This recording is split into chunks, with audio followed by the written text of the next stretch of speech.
Frances Valintine's presentation, From Prediction to Reality, Navigating the Next Era of Screen, was recorded live at the 2025 Spada Conference. So when Sandy and I were talking about this keynote, I thought, why don't we just go back and take a look at some of the predictions, because it was the first time we started talking about artificial intelligence in film through a very different lens, and I have to say we've overachieved over that time, depending on how you look at it and which side of the ledger you sit, but certainly we're a lot further ahead than we ever imagined back in 2016.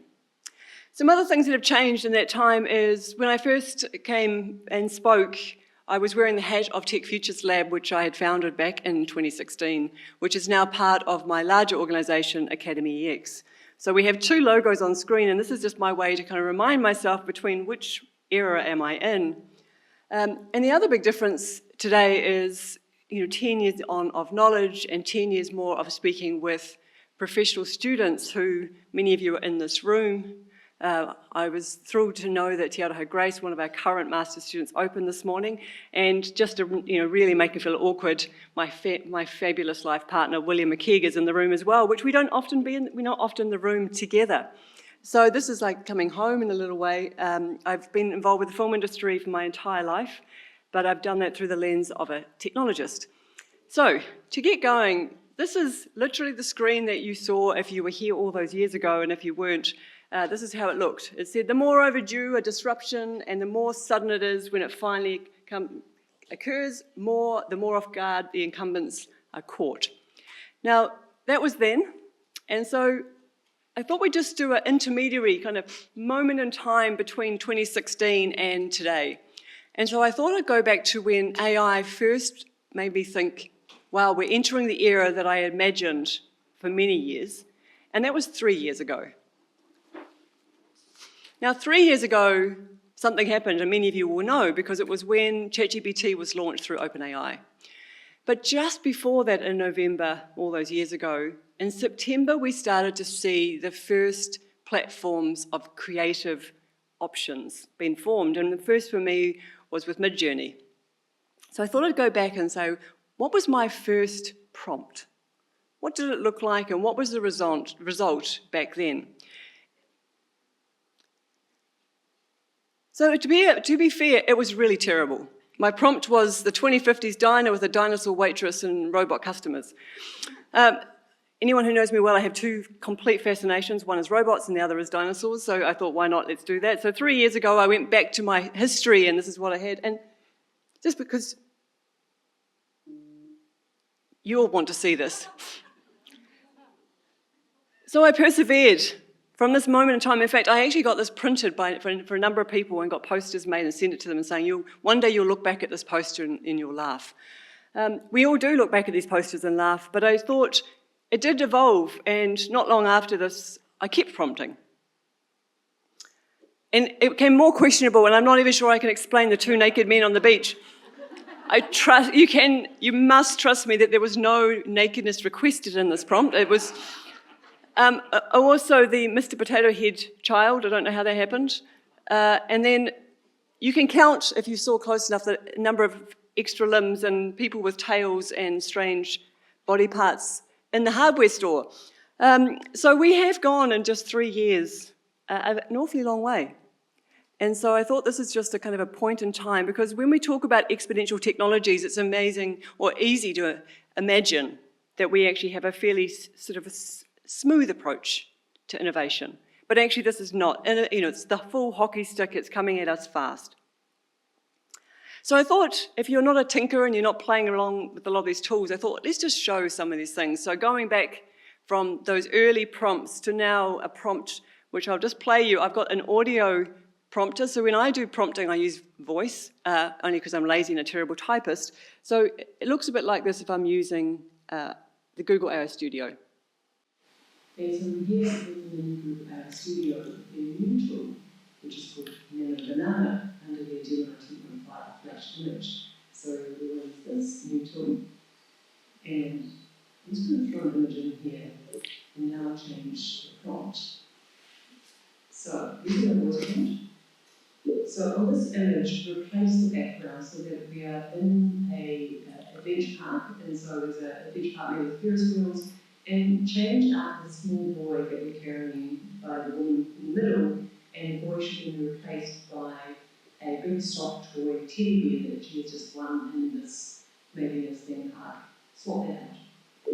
So I'm leaving this to run in real time just to show in case you haven't been using these tools. And so here we have this image where I'm standing in Queenstown with some friends. This is the nursing dance in terms of basically I use voicing keys to with the hiding and you got just like that you see it's a create. So here it is. Not only do you see the full image change, but you see my tilt of my head changes, the tilt of the person in the middle. It's actually realigning the body position around this new object of a bigger teddy bear. And so you could sit there and go as a creator, this is quite horrifying. This idea that years of Photoshop skills and actually having, to really navigate these technical platforms. But actually we can also see it another way, that actually now we can bring these two worlds together. You can bring the skills of a great photographer together with the ability to be able to utilize them in very different ways. And so we're augmenting our abilities constantly with these new tools. So with the augmentation with AI isn't just a creative endeavor. It's not just that we're going to disrupt the professional services or sectors that are already playing in the data space. But in 2016, I played this video.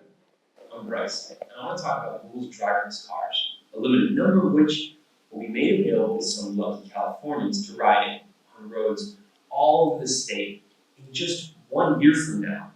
If California is able to finalize the regulations by the end of the year, the cars should go from testing to use by members of the public next summer. So by members of the public, by 2017, we'll be able to go into driverless cars.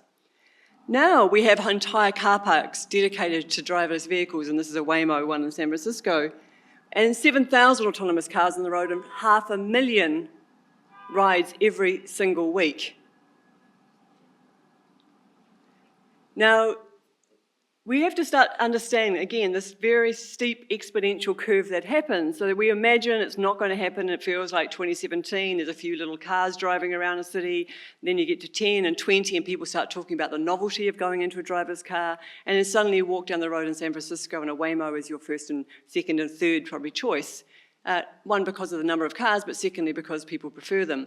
And then other countries pick it up and other cities grab, and then you get things like the robo-taxi with Elon Musk and other programs and cars and countries.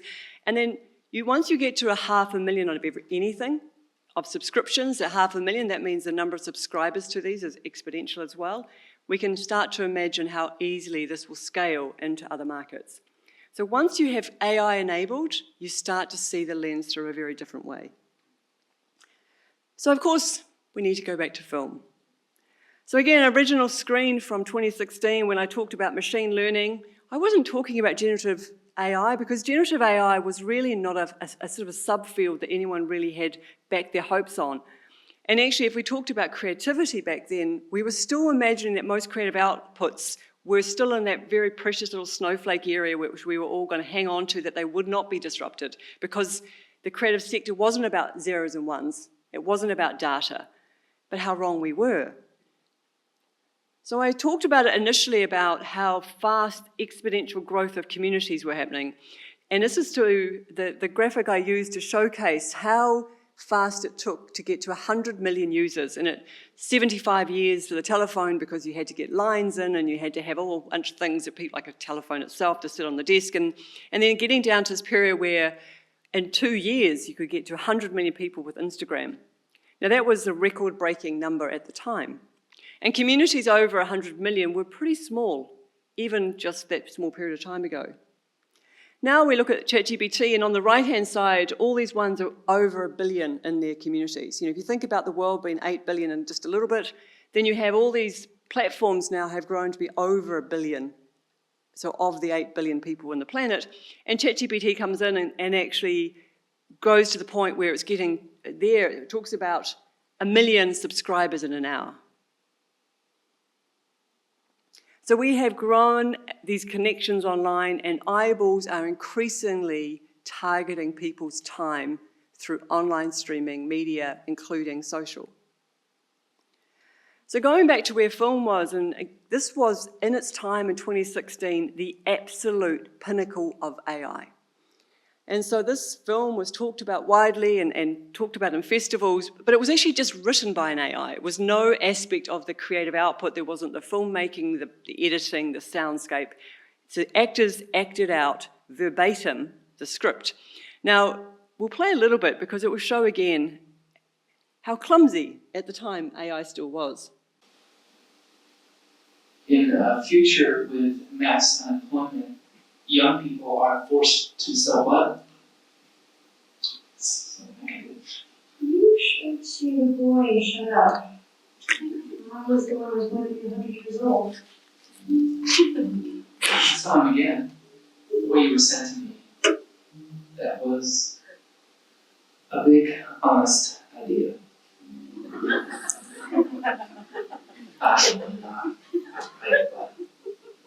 Well, I have to go to the skull. Right, well, I don't know how long we'd watch that one for. So now we jump forward into this new space where creators are bringing together real footage with AI footage and real soundscapes with artificially generated soundscapes. And the internet is full of them, but here is one particular creator which I follow and am really interested in the way he brings these two worlds together. I thought you might also appreciate it. We're going to create a storyboard for the trailer. So we click on New Storyboard. Here you can import your full script or a general overview of your full story. This was the prompt I put in. Then below this I added in that it was a film trailer, added in some genre keywords and the tone of the piece. Once you're happy, click Next. This takes you to the storyline part, which you can edit and give the overall description of your story. And once that's done, we come to this really fun part where you actually create all the characters for your story. So if we click on one of the characters and choose Edit, I can then make any amendments to refine how I see the character, changing their age, appearance, clothing, etc. But once we're happy, we click Apply. We can always go back to this part and add more characters if necessary. And the final part here is the breakdown section. Here we can describe the location, what actually takes place in the scene, and the characters that are involved. Once we've got all this done, we can then move on to create the storyboards. And to do that, we just click the Start button. So let's jump into the storyboard section. These are my final storyboards that I put together for the film trailer. If I zoom out, you can see that each row represents each scene. And you can add as many shots as you want simply by clicking the plus button. So one of the things that I'm really a big fan of when it comes to LTX Studio is they're clearly trying to give you a lot of control over what you're trying to create. So if we take a look at one of these shots, you can see the image generated here. This image is generated from a few different things. Again, we can reference our characters here by typing the @ and then their name, and then describing the scene and the shot as we want it. We then have the shot type, where we're able to choose things like close-up, medium shot, wide shot, etc. There's also this create composition button. This will open up a new page where you can actually draw the shot you're looking for to give the AI a better idea of the shot you're looking to create. You can also upload a reference image as well. So once you've got all your prompt stories, you can actually regenerate the image if you're not totally happy with it just by clicking the refresh button, where you can also add character dialogue and add auto sound effects. There's also the tool tab, which if you click here, allows you to upscale the image. You can generate fill, which basically is like Photoshop, where you can paint in and ask it to generate something in that place that you've selected. There's also the object remove tool, where you can do the opposite of that, select something and remove it from the image. And you can also change the facial expressions and the camera angle as well. And a quick final thing to show you just before we move on to the motion side of things is the side tab here, where you can actually edit the location of the scene, adding things like time of day, weather, and a description. There's also style, where you can change the aesthetic of the actual storyboard, so changing it from a cinematic shot like this to more like a drawing or a cartoon. Clothing, which amends the character's clothing, and sound, where you can add a voiceover and scene sounds as well. Now, to take these storyboards a step further, we can also add motion to all of these images. You simply click Generate Motion, which allows the AI to also generate the motion of the scene. Alternatively, you can click the motion editor, which will take you to a new page where you have a lot more control over the motion you're trying to get. On the left here is the storyboard image I created, and on the right, the final shots from the trailer. So now we're going to walk through the trailer, and I'm going to show you what shots were real and what shots were AI generated. And I'm going to show you some techniques that you can apply yourself. So the first 3 shots are all real footage. Myself and my good friend Jenny went out to shoot at this location at 5 AM. So there is actually a reason I started this trailer with real footage. It's a technique called perceptual fluency. In simple terms, when something feels familiar to us, our brains are much more likely to accept it as being real. So by starting with real footage, where the lighting, movement, and texture feel grounded, we set the expectation. Then, when the AI shot appears, your brain doesn't question it because it expects the same consistency. Shot 4, this is fully AI generated. Personally, this is where I think filmmakers can especially use AI to generate these wide establishing shots. This was fully generated. Now, I'll leave it there because there's so much more to it, but I just think it's worth going through and understanding this process of augmentation that's going on across all sectors. So just delving a little deeper into that one just shows this new work sort of process and systems that people are building around it. And so we see it there in film, and I'm going to jump back to there and again, but I'm just now popping across into the writing side. And the first time I ever heard about an AI writing was actually back in 2016 at the Rio Olympics. And they were talking about that China's AI reporter published 450 articles that were written by an AI at the Olympic Games. And at that time, it was actually literally Olympics were playing while I was standing on stage, and I was a little bit horrified, this idea that an AI was trusted to write, given that we had no history. There was no precedent at that point in time apart from the likes of the movie we'd seen. So you can imagine my concern about, Sunspring and then suddenly talking about writing articles. Jump forward to the more recent Paris Olympics, and just Intel alone created 100,000 AI videos from the actual performers, the players, the entrants, whatever you want to call them. And so we've changed in that period of time between two Olympics, this exponential lift of what you could do with AI, even within the sporting arena, within the writing, journalism type of environment. We also jumped from sound and music in a very fast way. And this video that I played again back in 2016 was the first time that I'd ever heard of an AI creating music. And this one here was designed on the sounds that was designed in the style of the Beatles. And at the time, it was almost passable. And I was thinking, yeah, this is okay. I can see where it's going. Let's have a little play.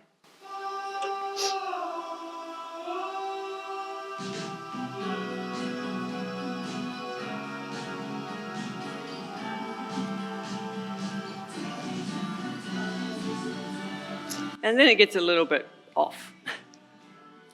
Jump ahead, now with multiple different music creation platforms, entire channels within Spotify. There is now the #1 artist on the country hits in the US right now is an AI band. We have definitely moved a long way ahead. In fact, I don't even think we'd ever imagine those words coming together, country and AI. I'm not sure that was ever designed that way, but here's just an example in 11 Music with me putting a very simple prompt in and asking for an ironic song and a smoky jazz with a saxophone and a few things around the technology. So this is what you again can now create in a period of 15 seconds.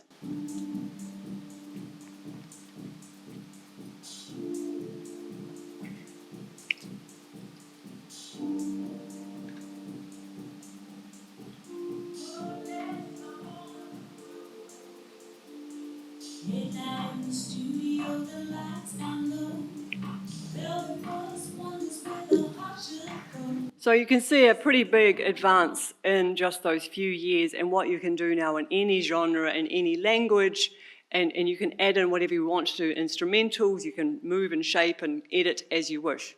We're now also seeing a whole industry booming out of people creating for festivals, and this one here is for a music festival where you have to create the song in AI and the video to attach to it. So here is a submission done through a platform called Higgsfield of an AI-generated video with an AI song, and you start to see again how these genres are starting to appear in mainstream platforms such as Spotify.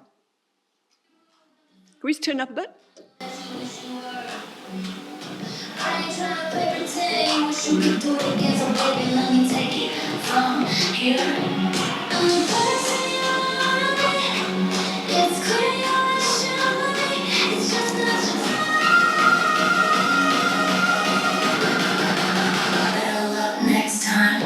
Right, better luck next time. Okay, so So then we start thinking about where people see this opportunity, they start building their own platforms. And there are many platforms where if you're looking for music and sound effects and voices and narration, that they now enable you to do exactly that. You can drop in what you need, you can request it.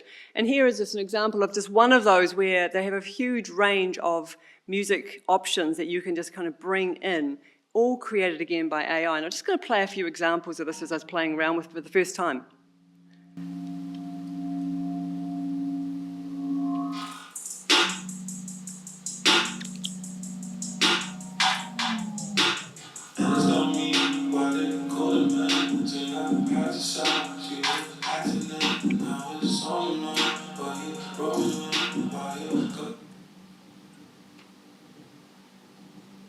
Just a couple of ranges of types of music here.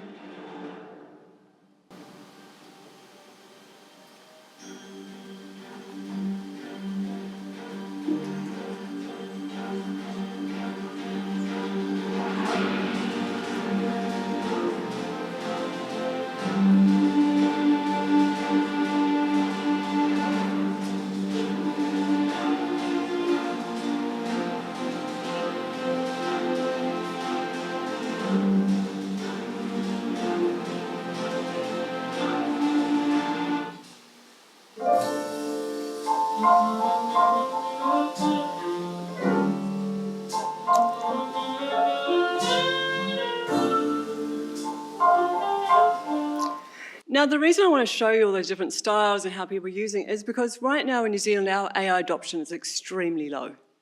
So we are, at the moment, there's a number of different research studies that have been out, the most recent with KPMG and the University of Melbourne. We sit in the bottoms of 10 to 20% on adoption, AI, learning and training, understanding and trust. And so where you start to see really massive adoption, it's in developing nations with younger populations where you've got a vast majority of the population are under the age of 35. We're certainly not that.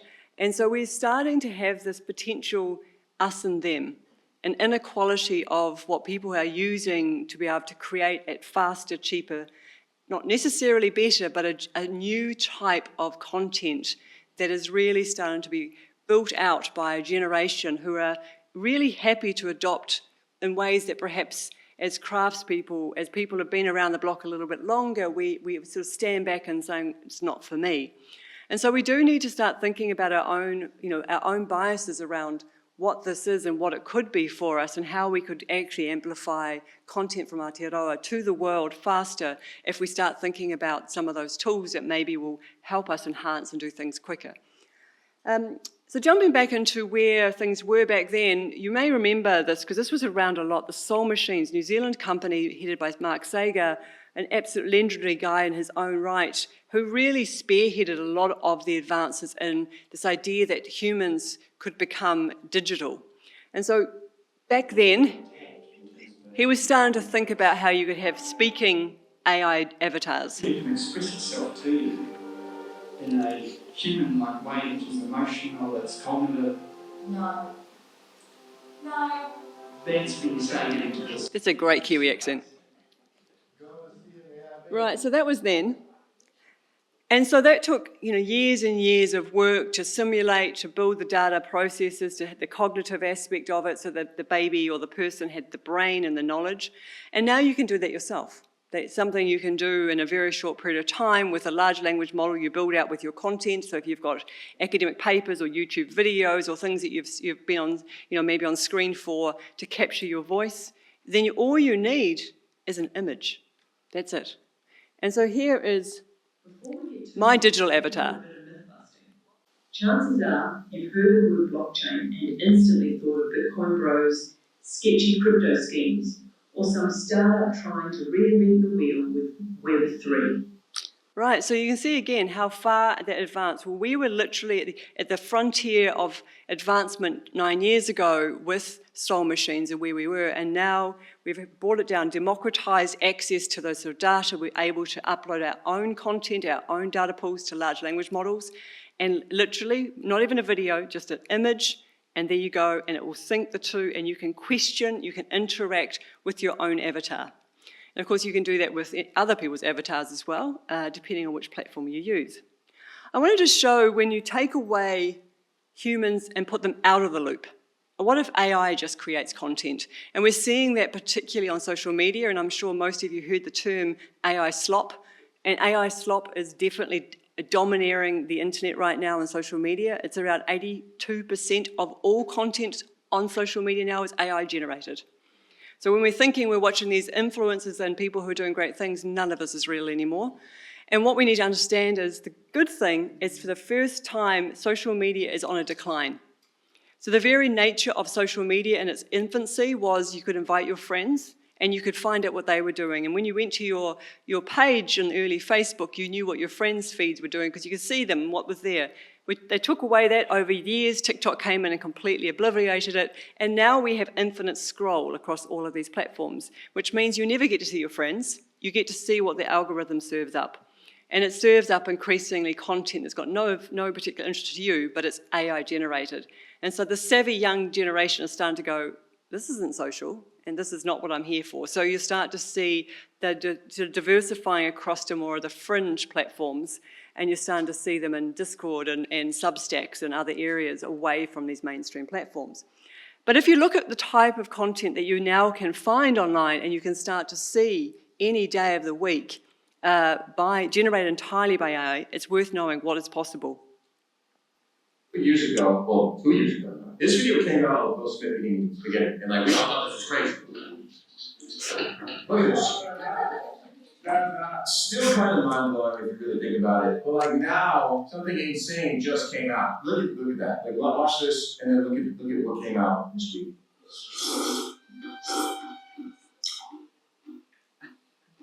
It's actually crazy. Look at this one. Look at this one. Like these are fully like you type this into a prompt and it makes this. It does all the sounds, it does all the visuals, it does everything. Watch this. This is fully AI. It's one move with AI that makes haters go crazy every time. Oh, y'all gotta give them that. This is wild. It's over. We are cooked on that thread. You get me?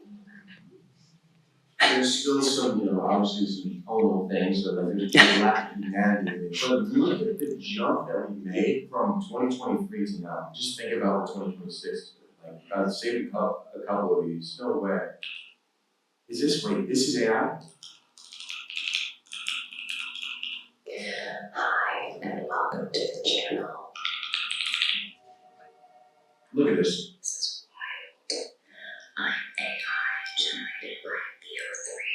Nothing is real anymore. Haunting sentence to hear. Up there, neighbors from VO3. What if AI generated characters refuse to believe they're AI generated? But they're all talking were made of prompts. Like, seriously, dude, you're saying the only thing standing between me and $1 billion is some random text? Honestly, the biggest red flag. Oh, they cannot get text right. That's like the one. So true, they still can't get text. Actually unbelievable. I feel like that's the easiest thing. Like, CapCut can get text right. Why can't AI do that? Why is that the thing that it struggles with? I'm the guy who believes in the prompt theory. Like, really? We came from prompts? Wake up, man. You want to convince me that this perfect creation behind me is No, this is freaky. This is freaky. I don't like this. I don't like this. It's like could be a simulation. I'm sure we all felt that way at some point, and this is a world that's living on a thing. the result of ones and zeros, a binary code and nothing more. It makes no sense. So there you go, that's where we're at in this new kind of world. So we also saw things, and again, I touched on the idea of AI and law. That got lots of people's feathers ruffled back then. And of course, that is very much the new element of the law. Scarcity issue has been completely obliterated, and now we have lawyers that can be completely AI for big chunks of the profession. And so here is an example of the types of products that are coming out in the law sector. We are using a contract matrix internally across loads of different contract types in lots of different languages. It has been developed in collaboration with Harvey and Microsoft. There are three main functions of contract matrix. The first is open-ended questions. You ask a question of the provisions you're drafting or reviewing. So there's a ribbon at the top of the page, and you can click on it to open up contract matrix directly in Word. We're going to choose a set of provision, and we're going to apply AI to it. Harvey is being channeled over that particular loan set of provision and is responding against it. So we won't go through all three provisions, but it's a big chunk of that contract drafting. It's really taken over. And here they were talking about Harvey, and here's just an example of Harvey. Now, Harvey is in 34 of the top 100 law firms in the world right now, and the adoption, again, seeing that exponential curve up. So when these law firms actually understand that this is an advantage for them, they're embracing and bringing it in the right place, they're able to tell their customers and clients, I'm using AI to keep the costs down for discovery and for some of the easy drafting, and you're going to pay me my $800 an hour for the things that really matter. And I think this is the world that we're starting to step into, where we have to be upfront about what we're using it for and when, and then also talking about where we're bringing humans in to make sure it's correct, there's no misinformation, that all the data points are all correct. We also talked about Skype. Now, not just any old Skype, but Skype with a written translation. So you could speak back then and give it a few moments, it would have little captions coming up in another language. And this was blowing everyone's mind at the time, this idea. So this is what it was.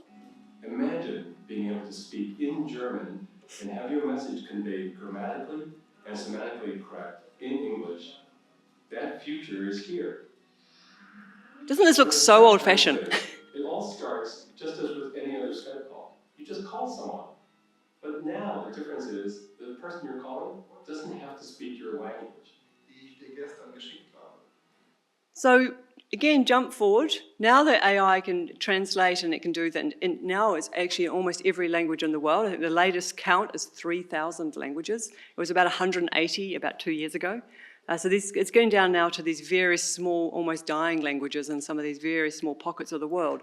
So now, just the new, if you're Apple and you've got your little pods in your ears, if you've both got them on the new version, you can do this.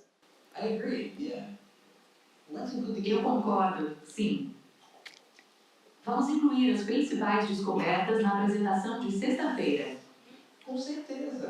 O cliente vai adorar ver. Definitely. The client will love that.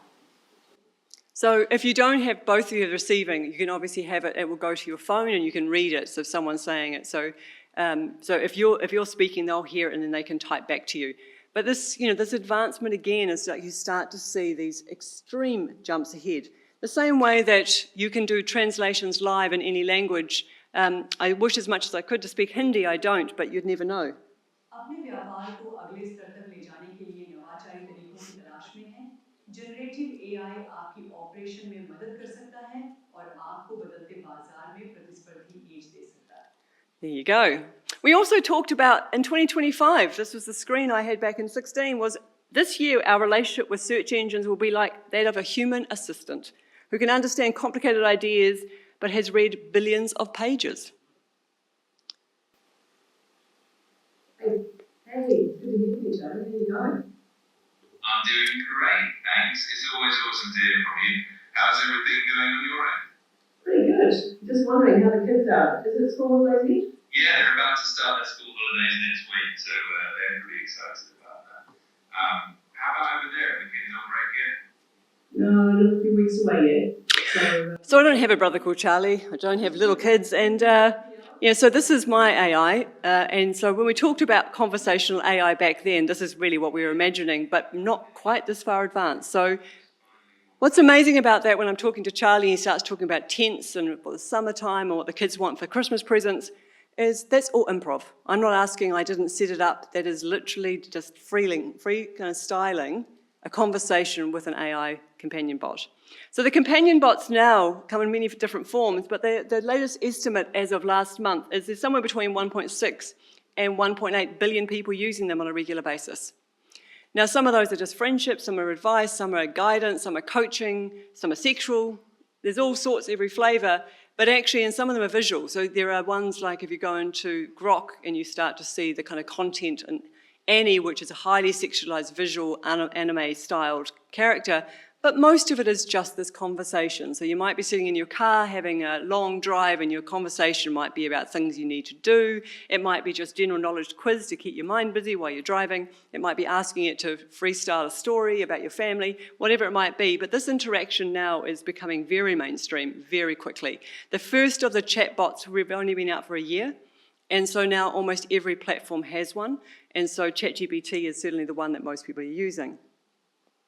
which if you just see there that there is 800 million people using it weekly, which is a pretty big chunk of people. So the new players in the block I want to talk about, because back in the day it was all about the tech companies starting to take the place of all the oil giants. That now has shifted, and what we're seeing here is how long did it take these new emerging companies to become unicorns. So a unicorn is $1 billion US company with a valuation of $1 billion, and you'll see here at the top, Cognition AI, which I'm going to assume none of you have heard of, because I hadn't, it took them just 5 months. So a company could go to five months later. This year, by the way, we've had $2 billion companies form with less than 12 people. So you're starting to see where they're fully AI. But then you start looking across all of these top 10, most of which you won't know. You might know Anthropic, for example, and Stability AI. XAI, of course, you will know. But some of these are becoming billion-dollar companies within months of launching. Now, this is so unprecedented. You know, if we had said that these is to get to $1 million company, you'd be impressed 10 years ago. If I had said, you know, 5 months after opening the doors, you became $1 million company, we'd all be going, that's pretty good. But now this whole parameter has changed again. And so this is the growth and the investment that's flowing. 92% of all investment in the US this year has gone into AI-enabled businesses. So if you are not in the AI-enabled business, there isn't funding to be found. I'm just going to use the example of Anthropic. So Anthropic here, what it shows is when they went to the first $1 billion, it took 21 months. And then, can't see with my glasses, it took another 3 months to become a $2 billion company, and another 2 months to become a $3 billion company. There we go, you can see it now. Once they get going, the ability to scale is really tremendous. But just thinking about this, so this is now a $3 billion company, but actually not long ago, it got a Series F funding on a valuation of $183 billion. So the period between a $3 billion company and a $183 billion company is just a couple of years. And so when we're thinking about what does the economy look like, what does financing look like, where is money flowing, these are just an area we've never seen before. In the big tech giants in the US particularly right now, salaries for AI researchers a year ago were $1 million US. Then they went to $10 million US, and the most recent ones, the most controversial hires, instead of buying companies, they're buying the best talent from companies, and they're offering them $100 million salaries. So again, back in 2016, we were talking about Amazon coming in and eating Netflix lunch, and talking about the amount of money that they were putting into this new era of streaming. Now, what is really interesting is that did continue. Amazon did continue putting money in, and others as well. But this graph really shows that, so you've got the date back at the orange back in 2016, and then you've got the blue date of actually how many subscribers they have. So you'll see that Netflix continued, Amazon has also grown along with Disney and a whole bunch of others. And there is, you know, some of them are actually new on the block, so Disney didn't exist back then in a streaming format, and you'll see how many new entrants there have been. So we are, again, just pulling eyeballs away across multiple different streaming platforms. We also talked about Facebook coming in, and actually it was the first of people being able to create video on Facebook. And they were saying that, oh, it'd be really interesting, maybe all video in 5 years might be kind of the focus of Facebook, which of course now is across multiple different channels. And so they were talking about this is going to be bigger than anything else before, back in 2016. By 2021, they stopped reporting on their growth because actually they weren't growing. So the slow demise of Facebook and the way that they started to disappear as other platforms, Snapchat, TikTok, Instagram came in. And so for a moment in time, they set the new standard and then they disappeared. So it's good to understand then how many videos are actually now uploaded on YouTube a day, because that's certainly the place where most eyeballs are going over all of them. And so they have 20 million video uploads a day, just to get an idea. So a 38% increase from 2024. So you've got there 5.1 billion videos, serving 2.5 billion videos monthly to active users. And so if you looked at the moment, if creators are uploading 500 hours of new content every minute, that's equivalent to 82 years worth of content. So this is really the big shift. So we've gone from what we thought was Facebook was going to own this domain. It's now YouTube are really owning it. And you can see there, India leads the global uploads with 21% in the US following at 18%. It's very much a diversified and distributed uploading across the world. And then TikTok came in with 34 million video posts posted every day on TikTok. So this was the biggest new entrant since I last spoke to you. And now is the 5th most popular social media platform in the world. And of course, that takes a global look across other markets where they have their own different platforms. So all of these are starting to fragment again across into this content. But it does mean that more people can create content because of AI. And of course, more people are creators that don't have the significant outlay of hardware and software that they would have had to have before. And so if you're going back to where are these markets where most content is coming from, you're starting to see it again, as I mentioned at the top of the talk, was these are emerging economies. So the biggest users of AI in the world is Nigeria. It's also the youngest population in the world and also one of the most skilled.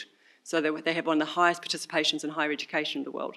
So you have these pockets like India and China and Turkey and the UAE where you have younger populations are outperforming the developed world aging populations. And of course you start to see that across the way that they are populating these platforms, but they are moving into their own platforms and increasingly becoming creators in their own right. So just finally, before I wrap up with some questions, is just some of these just kind of general stats as of last month.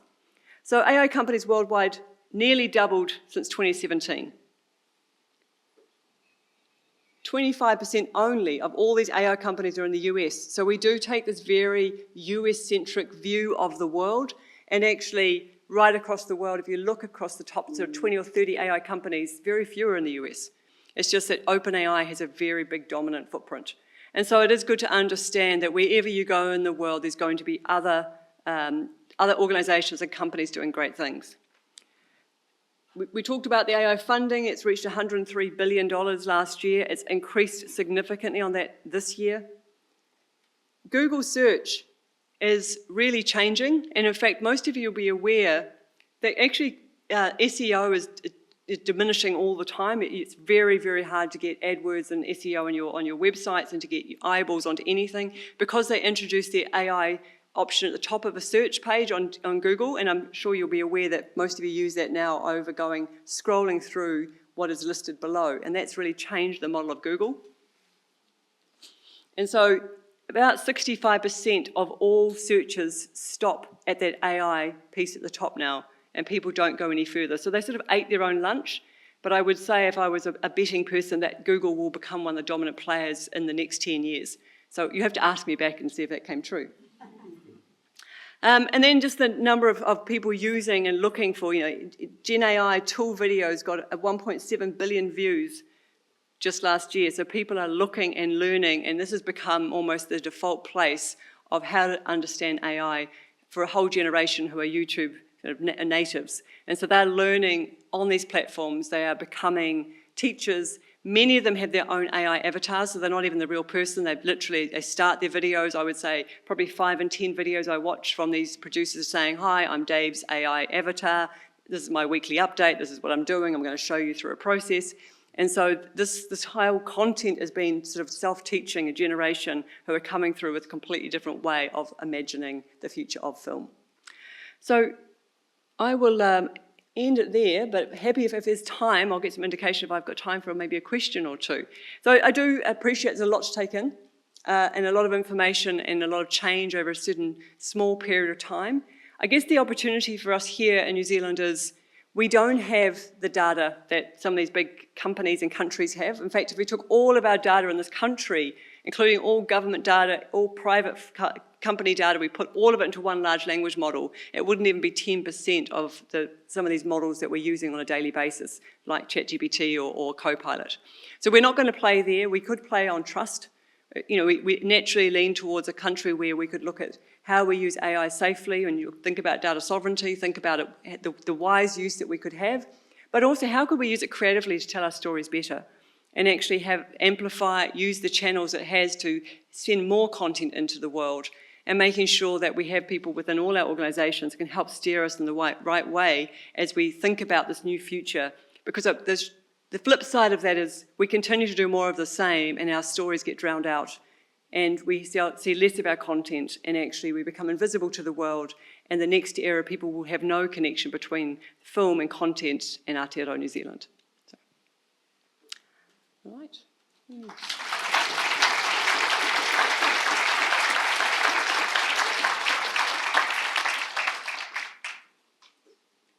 Now, I'm sure, is there time for, I can't see anyone, but is there time for a quick question? Is it possible? Over here, you might have to yell very loud. Oh, yes, Hi. I was wondering, just in terms of, 25 years ago, we had the dot-com bubble that burst. All these companies that had these huge valuations, but couldn't really figure out how to generate revenue or profit. And we have the same thing with OpenAI now, these companies that have these huge valuations but can't really figure out how to actually turn that into a consistent profit, how to actually generate revenue from their customers. So what are the potential maybe risks of investing in AI if this bubble were to burst? Lots of good layers of question there. So the first one is, in the dot-com bubble, they were promising what the internet would be and not what it could do. So it was all about the promise. Now, it did take a while and a lot of people lost money, but now we have the internet. Right? So it actually delivered on what it said. It just took a while to get there. And of course, if it didn't have that and people didn't put that vast amount of capital in at that point, the internet as it is today would probably be quite different. So there were winners that came after the big bubble burst. I think the difference here is AI is over-delivering what it said it can do. It's not saying the future will do this. It's literally coming out and companies are saying, look what we can do and you should give us some money. Yes, everything is overvalued at the moment. Absolutely, there are going to be massive losers. And if you are dabbling at all in the share market, you'd want to be picking your companies very, very carefully. And certainly, this is not financial advice, by the way. But this is the time when these valuations will consolidate those who are truly going to play in the long haul, and they will work out how to make money. And I think it's really interesting, the example I just used with Google. Google has made so much money over the years through search that they literally stood up one day and said, you know what, it's our sacred cow, but we need to basically kill it off and we need to do something in AI and we need to replace it. So they've done that to the detriment of everybody who has SEO, and people are starting to move away from it because they can't get the rankings anymore. But clearly they have a model going forward. It's a domination model. And I think a lot of this is domination. I think some of the big ones will get bigger. The likes of NVIDIA, clearly when they've got the GPUs, until such time there's huge competition, they'll continue to value. They will start to devalue once there are lots of other competitors in the market. But I don't think we should sort of do an overlay between these two scenarios. And the investment side right now is, I have so many AI subscriptions every month, but I only ever sign up for a month at a time. So even if they do great deals for a year, I do 1 month, and then at the end of the month I go, so I sign up and then literally immediately unsubscribe, so I don't forget to. And so then I have a month's worth before I forget to unsubscribe. And then I go, how many times in that month did I use that tool? Now, most of them have free versions to a certain point, and even when you are paying for a month, the most I've ever paid for a month for the very best tools is $80 US. So it's not like it's investment on the days of having to bring in some really serious processes and speed that you needed in computers and hardware and software. This is quite a different era. So at the moment, humans are winning because we are getting a lot of these tools which companies are losing money on, and we're getting to dabble at their cost. Eventually, those who are the tools that are so good, we will start paying much heavier for. There's no way that they're going to continue to be this cheap. So I think we're in a sort of era right now where we are the testers for many of these companies, and they're all trying to work out how humans are going to use these tools. And then at the other side of that, we'll start to settle down which companies are the winners, and then how are people using it and how are they making money out of it and justifying it to their board and their investors. So it was sort of in a weird period. I think the next 10 years, if I was to come back in 10 years' time, I think they are going to be probably the messiest 10 years that humans will have in the last 100. And because we are literally running in sort of two different speeds, we've got those who are kind of rapidly adopting and adapting, and those who are sitting back and saying, I'm just going to wait and see. And I think the inequality over this period of time could be quite profound, particularly as we start thinking about what this nation looks like in 2050. And just on that basis, there is about 4 current New Zealand reports out with the name and the title 2050. So New Zealand 2050 is in the title of 4 reports. And they all paint a pretty grim picture of this country if we don't do some pretty significant digitisation for productivity gains. And of course, a lot of that is the technologies we need to augment what we have here if we're going to compete in the markets that we already play. So Long answer, but hopefully that answered it. Okay, thank you everyone, brilliant.